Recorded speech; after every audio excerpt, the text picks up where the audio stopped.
My name is Stephen Paul Taylor, and welcome to Musical True Crime.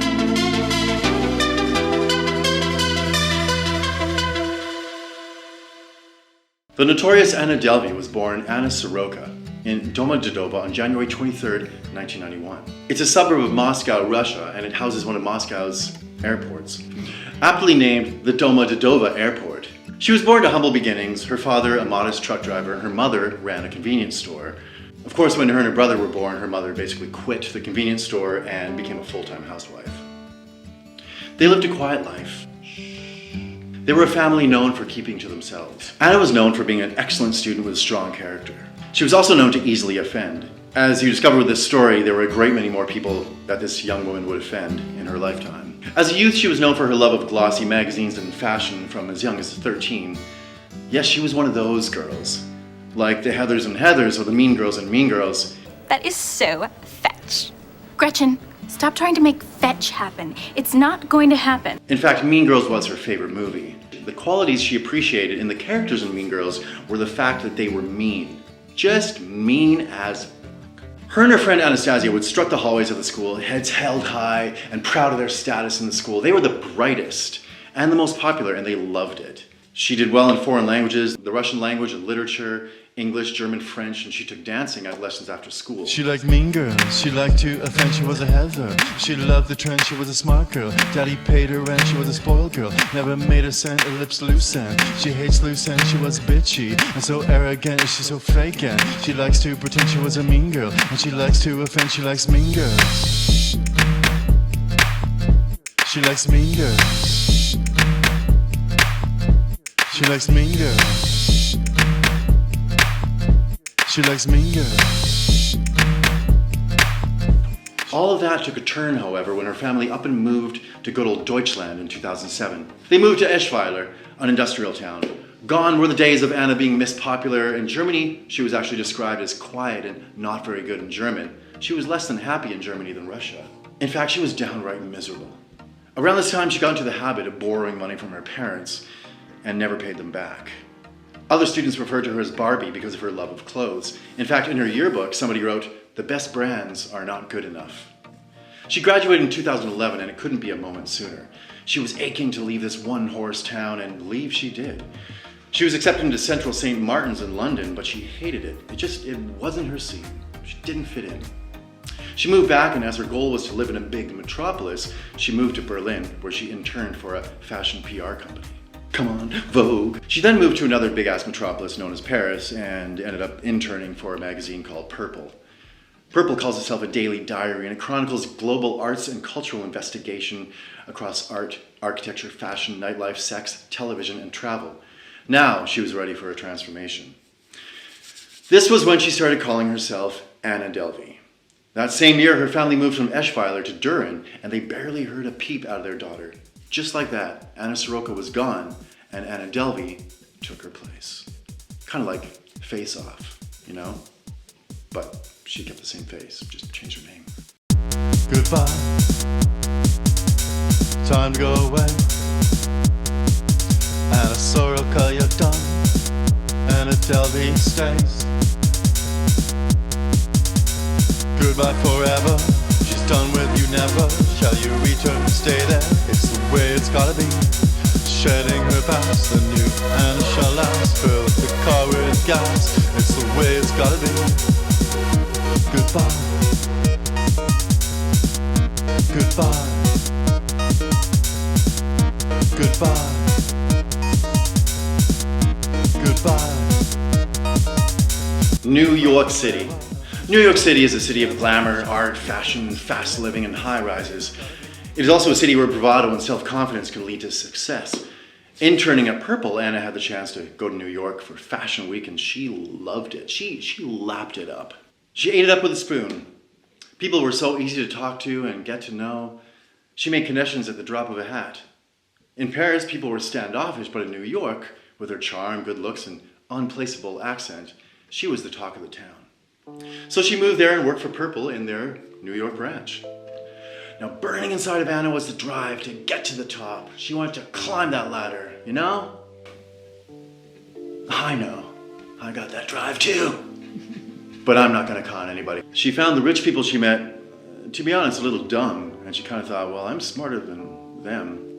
I can make my mark in the Big Apple. They did not strike me as too smart or like too talented, so I felt like, why?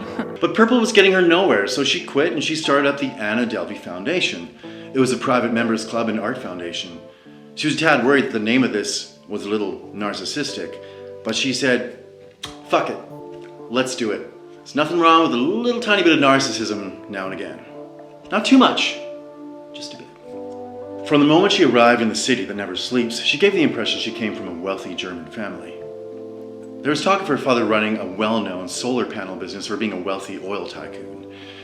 But in fact, nobody really knew where she was from. She seemed vaguely European. She claimed she was from Cologne, but her German was just not very good.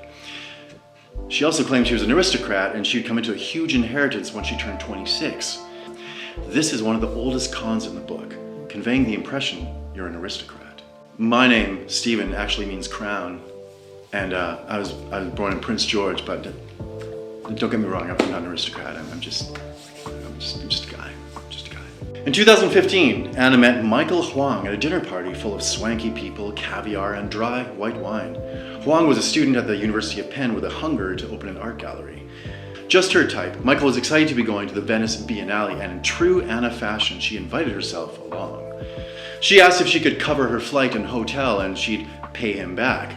They went, they saw the sights, stayed in hotels and ate fancy meals and saw a lot of art on Michael's dime. However, much to Michael's chagrin, she reneged on said promise. See, at the time he thought, maybe it's not a big deal, she's probably just absent-minded. However, a little while later she invited him to her birthday at Sadelle's where they took a Polaroid of them together. The Polaroid was uploaded to Instagram. Now Sadelle's, a restaurant that's famous for its bagels, contacted Michael after seeing the post and inquired about Anna. She'd booked the party with a fake credit card and fake details. Michael shook his head. Anna wasn't just absent-minded, she was a con artist. And the worst kind of con artist, a really good-looking con artist. She proposed leasing Church Missions House as a multi-purpose events venue and art studio. 45,000 square feet and 6 floors meant to be a dynamic visual arts center with pop-up shops and installations. Anna also envisioned 3 restaurants, a juice bar, and a German bakery. So she hated Germany, but she loved the Bäckereis with their Kartoffelhörnchen and Apfeltaschen. It was around this time that she met Andy Lance. Andy was referred to as the Wolf of Wall Street, not to be confused with Leo DiCaprio. He knew how to shake the money tree and get Skrilla from investors. He was thick as thieves with the City National Bank and Fortress Investment Group. Anna had 0 success with her foundation thus far, so she faked bank statements that showed that she had 60 million in Swiss bank accounts. In November 2016, she submitted these as part of a loan application to City National Bank. That's when things got a little hairy. Citi refused to extend credit, so she took the loan to Fortress. Now, Fortress agreed to cover the loan as long as Anna paid $100,000 to cover legal expenses. She then convinced Citi to grant her an overdraft provided she paid it back quickly. The managing director at City National Bank was suspicious. You see, Anna claimed to be of German heritage, but she was born in Russia. It didn't add up. That rang alarm bells. He asked her to verify her assets and meet her Swiss bankers. Not wanting to arouse suspicion, she withdrew her application, and the remaining $55,000 not spent by Fortress went towards expensive clothing and more hotel stays. Living the life. This is when 11 Howard came into play. Now, Abbey Rosen owned the Church Mission House, but he also owned the hotel 11 Howard. This is where Anna checked in February 2017. She started an I'll pay for everything dynamic, leaving $100 tips for staff after doing the smallest of tasks. Of course, this led to people fighting to take her bags upstairs, for example. Everybody wanted generous tips, of course. And when they did take the bags to her room, they would discover the room is full of bags from Acme, Supreme, Armani, Louis Vuitton, to name a few. Another funny thing was her obnoxious behavior on display. She could be charming, but she also refused to say please or thank you, and she was often classist, mocking people for not having money. Just get up, make us laugh. Yeah, get up and do a dance for us. Come on. Which I find pretty ironic considering the fact that her whole rich girl life was a sham. Wire transfers so fake, fraudulent checks, goodness sake, let me me cash, I'll pay you back. Take some time, cut me some slack. Don't you know I'm an aristocrat? Don't burn this bridge or I'll skin your cat. I'll skin you too. I'm a Russian mobster. Let's eat oysters and lobster. Dry white wine and caviar. The cuckoo is not too far. Let's take a limo. Can you pay? It's easier that way. Dry white wine and caviar. The cuckoo is not too far. Let's take a limo. Can you pay? It's easier that way. Trust me, babe, I'm royalty. I'm daddy's girl, oh, can't you see? I'm an artist freak, a trust fund kid. Shut your face or I'll shut your lid. Dry white wine and caviar. The cuckoo is not too far. Let's take a limo. Can you pay? It's easier that way. Dry white wine and caviar. The cuckoo is not too far. Let's take a limo. Can you pay? It's easier that way. It was around this time that she began hanging out with Rachel Delauche Williams.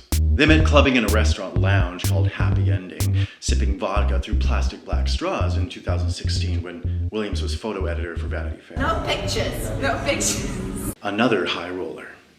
She let her guard down because Anna was, in her words, attentive and engaged. Like all the others she met, she told Rachel she was worth $67 million.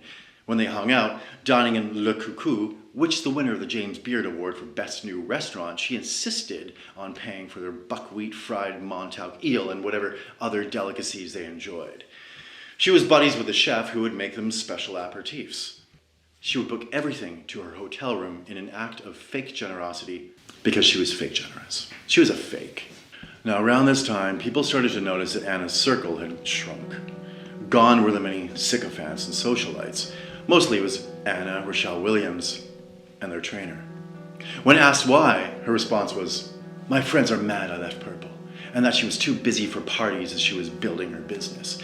Rachel herself felt bad for Anna, stating, "She didn't have many friends and wasn't close to her family. I normalized her eccentric behavior and she dared me to have fun. It was a good match." An added bonus, of course, was the fact that she paid for everything. But at this point, Anna really started running out of cash. Her credit card would get declined more often than not. Friends started to cover her bills, and on top of this, 11 Howard's management was starting to get a little worried.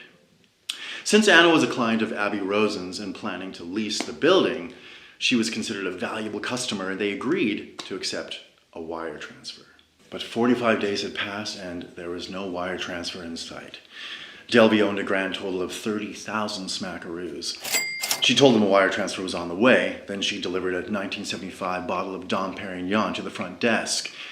Unfortunately for her, the staff were not allowed to enjoy this gift due to hotel policy. Hotel policy was such as, "This looks like a bribe, cough up the cash, or we're tossing you out on the street." Anna took all the names of the general managers of 11 Howard and claimed that she started website domains using their name. She said she would sell them back to them for $1 million each to pay them back for what they put her through. She learned this trick through Martin Shkreli, who was likely one of the most hated men on the planet. First Mean Girls, then Martin Shkreli. Girl, you gotta pick some better role models. So on a sunny April day in 2017, Anna deposited $160,000 in fraudulent checks into the Citibank account, which allowed her to withdraw $70,000. So she paid off 11 Howard. However, that wasn't good enough. They asked her 1 million times for a credit card, which she still had not provided. Charges began to mount once again, so the folks at 11 Howard changed the locks to her room. They put her stuff in storage. They'd had enough. Anna. I'm a little disappointed in you. After all this drama, Anna needed a break from New York. She wanted a chance to recharge and to reset her electronic system for travel authorization. She traveled there with a couple of pals, including Rachel Williams and a videographer, and her trainer. Her trainer was a good buddy as well. Now, Rachel actually covered Anna's plane tickets with expectations she'd be reimbursed. She reserved a $7,000 a night riad with a private butler in La Mamounia, a decadent resort in Marrakech. By the way, I've been to Marrakech. Also, to reset my visa, I rode camels and I wandered through the souks with my French-Canadian friend Martin. It was a lot of fun. I drank a lot of tea and I saw snake charmers and stuff. It was pretty nice. Check it out. That's my travel tip. Her idea was to make a behind-the-scenes documentary of Anna, the New York socialite, creating her arts foundation whilst on vacation. So they swam, they took tennis lessons, they ate expensive dinners, drank cocktails in the jazzy Churchill bar, they took tours of wine cellars, and when they least expected it, ate watermelon and chilled balls of rosé provided by their butler. As with 11 Howard, Anna gave them a non-functioning credit card. So after 2 days, 2 managers stormed into the room demanding to see a working credit card. Anna pleaded with Rachel Williams to cover the $62,000 with a promise to reimburse her by wire transfer. The old wire transfer trick, once again. Rachel reluctantly handed over pretty much all of her savings, including other expenses, items Anna bought, and a trip to Majorelle Garden. As to be expected, no wire transfer occurred, and Rachel was fuming. Anna returned to New York, and despite her money situation, she demanded that her trainer get her a first-class plane ticket. I only travel in style, baby. Anna gave Rachel a million excuses in typical con artist style. Seeking reimbursement from Anna became a full-time job for Rachel. She claimed she had a check for her, then she couldn't find it. She said it must be at the Tesla dealership and then her lawyer's office. She spent a full day and night with her, waiting for this mysterious check, watching her eat oysters, drink wine, and chat with her lawyer and look cuckoo, and nothing transpired. They agreed to meet the next morning to sort it out. Anna wasn't there. She was a no-show. Then Rachel knew that Anna was nothing but a well-dressed con artist. This is when things really started to get bleak for little Miss Anna. She moved from 11 Howard into the Beekman Hotel, but still owed the hotel a lot of cash. Her branding designer in London was getting antsy as she owed him £1,600 via wire transfer. His emails to her financial advisor, Peter, were bouncing back, so Anna insisted he was dead. "Please don't contact or mention him again," she said. 20 days later, the Beekman Hotel realized the credit card wasn't functioning, so they locked her room and threw her shit in storage. A 2-day stay in W Hotel resulted in the same thing.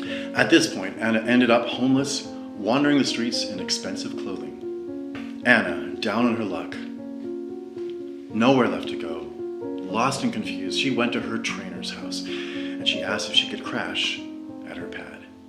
Face covered in tears, sharing her tale of woe, the trainer's spidey senses were on fire, and she actually began to suspect that something a little more sinister was going on. Too many red flags by this point. So the trainer called Rochelle Williams and heard the whole story about the $62,000 in Marrakech and how Anna paid her back only $5,000, giving her a myriad of bullshit excuses. So the next day, she sent Anna packing. She wasn't the first and she wouldn't be the last. Anna texted Rachel to ask if she could stay at hers. "No," was her response. "No!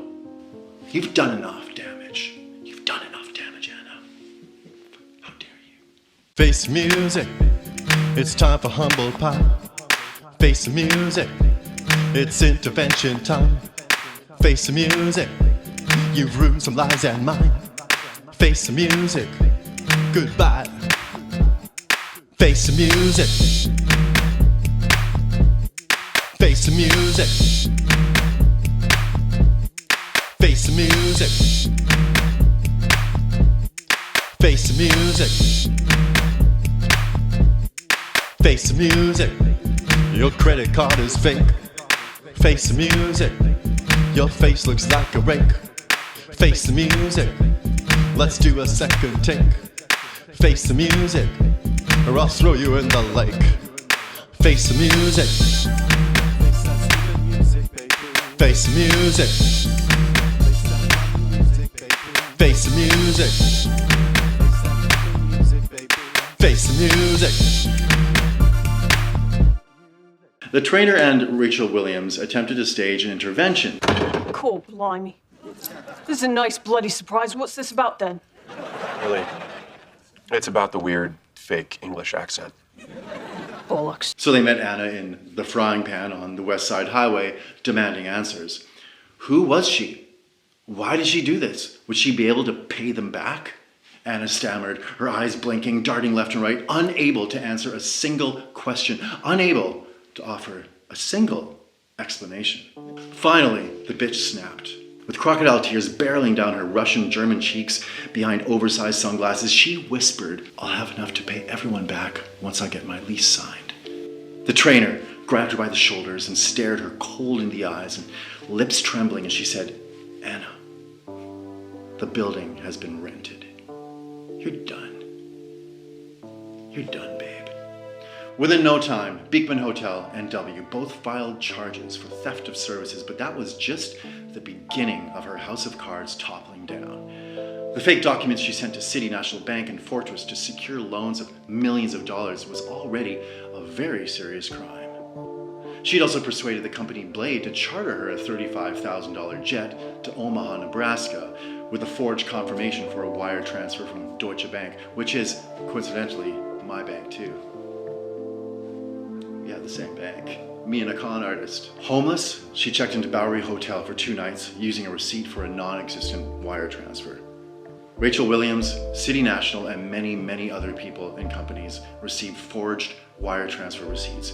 Using 2 fake checks, she escaped to California.